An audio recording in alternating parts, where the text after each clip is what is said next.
আসসালামু আলাইকুম আমার প্রিয় ভাইয়েরা এবং বন্ধুরা, তোমরা দেখতে পাচ্ছ আমি এই বড় গাছে ফল কাটি প্লাস আমি ডাউন ফেলি।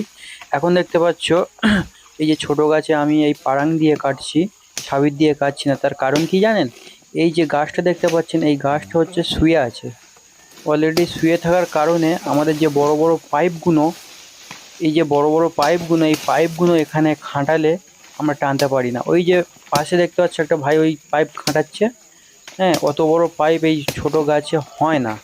সেই সেই জন্য এই পারাং দিয়ে এখন পোয়া কাটা হচ্ছে এবং ডাউন কাটা হচ্ছে। তোমরা দেখতে পাচ্ছ পরিষ্কার পরিচ্ছন্ন করে আমরা কাজ করি। হ্যাঁ, অন্য অন্য ভিডিওতে তোমরা দেখেছো কতগুলো পালাপ্পা মানে ডাউন, কতগুলো ডাউন ফেলতে হয়, ডেগো বলা হয় আর কি। কতগুলো ডেগো ফেলতে হয়, কিন্তু এই ডেগোতে অনেক কাঁটা থাকে। ওই কাঁটা যদি আমাদের শরীরের মধ্যে যদি গেঁথে যায় তো অনেক কষ্ট হয় আমাদের। হ্যাঁ, সেই জায়গাটা যন্ত্রণা করে, সেই জায়গাটা ফুলে যায়। হ্যাঁ, তো অনেক সাবধানের সঙ্গে আমাদের কাজও করতে হয়। তো অতএব যেসব ভাইয়েরা আসবেন মালয়েশিয়াতে, একটাই কথা বলবো, সবাই সাবধানে কাজ করবেন, দেখে শুনে কাজ করবেন।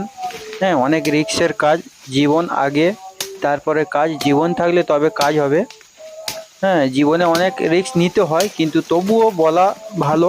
এই যে ডাউনটা যে পড়লো, হ্যাঁ, ডাউনটা যদি উল্টো যদি আমার গায়ে পড়তো, কত আমার ক্ষতি হয়ে যেত, আমার ছিলে ছালে যেত, প্লাস আমার কাঁটাটা গেঁথেও যেত। হ্যাঁ, এই যে গাছটা যে শুয়ে আছে, এই যে গাছটা শুয়ে আছে, এই শুয়ে থাকার কারণে আমি পারাং দিয়ে কাটছি। আমি সাবির দিয়ে কাটি বড় গাছে। এই গাছটা অলরেডি শুয়ে পড়ে আছে।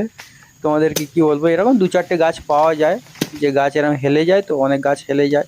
তো হেলে যাওয়ার কারণে সেই জন্যে আমরা এখন এই হেলে যাওয়ার কারণে একটা ভাই বলল, তুই কাট ভাই, আমি ভিডিও তোর একটা ভিডিও বানিয়ে দিই, তুই ইউটিউবে ছাড়িস, ফেসবুকে ছাড়িস, অন্য অন্য ভাইয়েরা দেখবে ফোনে। হ্যাঁ, সেই জন্য আমি এই কাটলাম, অনেক কষ্ট করে কেটেছি, কি বলবো, রিক্স না। এই যে ফলটা আমি কাটছি, এই ফলটা যদি আমার গায়ে যদি পড়তো, আমার পায়ে যদি পড়তো, ছিলে যেত, কাঁটা গেঁথে যেত। হ্যাঁ, তাতে যন্ত্রণা হতো আমার, ডাক্তারকে ডাকতে হতো, কোম্পানির ডাক্তার আছে, ডাক্তার ডাকতে হতো, ওষুধ খেতে হতো, অনেক সমস্যা।